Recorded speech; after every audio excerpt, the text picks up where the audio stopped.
La parole est à Madame Véronique Louwagie. Merci, Monsieur le Président. Ma question, à laquelle j'associe toutes mes collègues députés UMP, s'adresse à Monsieur le Premier ministre.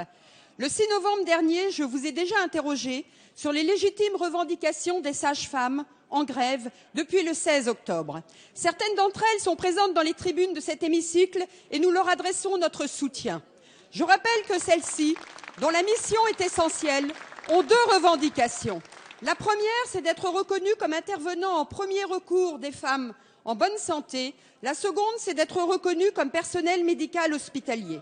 Lundi, 4500 sages-femmes étaient encore en grève et elles ont quitté une réunion au ministère de la Santé, la troisième, car le ministère, écoutant davantage les organisations syndicales comme FO ou la CGT, plutôt que le collectif des sages-femmes, a proposé soit de rester sous le statut actuel, soit de créer un statut bâtard intermédiaire.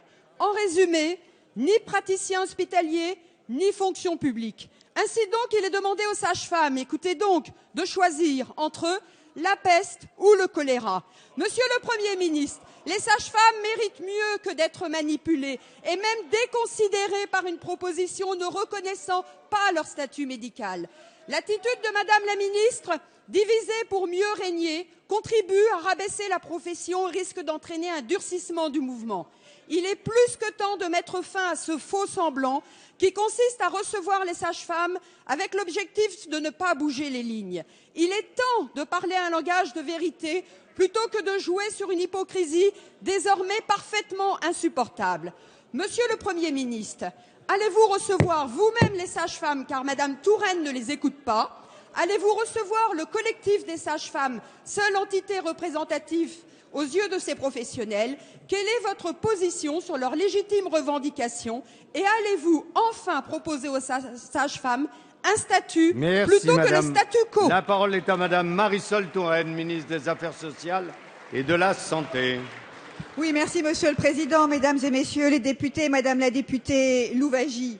Un peu de mauvaise foi ne nuit pas à l'évidence quand on entend vos propos. Et je tiens à dire que sur les bancs de la majorité, il n'y a pas seulement les députés femmes qui soutiennent les sages-femmes, il y a l'ensemble des députés du groupe socialiste. Et je veux dire ici, comme je l'ai dit aux sages-femmes et à l'ensemble des sages-femmes, lors de mes déplacements dans les hôpitaux comme lorsque je les ai reçus au ministère, la détermination absolue du gouvernement de permettre que les sages-femmes soient mieux reconnues, mieux identifiées dans notre système de santé, qu'il s'agisse de leur place comme professionnel médical de premier recours ou qu'il s'agisse de leur statut à l'hôpital. Dans cette perspective, et à l'évidence, Madame la députée, vous êtes mal informée, j'ai fait trois propositions extrêmement concrètes.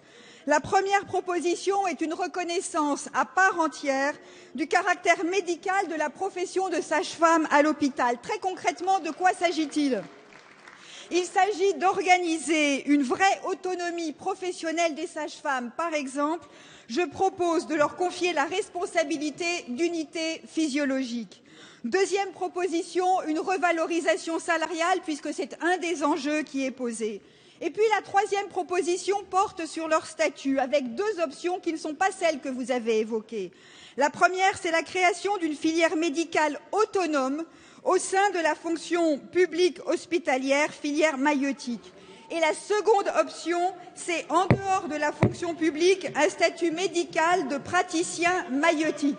Vous le voyez, Madame la députée, les propositions sont faites. Elles sont faites pour reconnaître à part entière l'autonomie des sages-femmes dans l'intérêt des femmes et de l'ensemble de notre système de santé. Madame la ministre.